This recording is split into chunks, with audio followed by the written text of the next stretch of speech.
Quba Rusiya Federasiyası Dövlət Sərhəd Avtomobil yolundan Seyzan rayon ərazisində Fərid Mirzəyev Ələddinoğlunun istifadə etdiyi avtomobil yük avtomobilinə çırpınaraq, hadisə zamanı Səma Mirzəyev və onun qardaşı Raman Mirzəyev hadisə yerindəyəcən keçilib.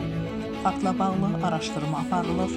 Fərid Mirzəyev Masallı rayon Mərkəzi Xəstəxanasının həkim-terapevti Ələddin Mirzəyevin oğludur. Səsləndirdi Haqsız TV Bürən əməkdaşı.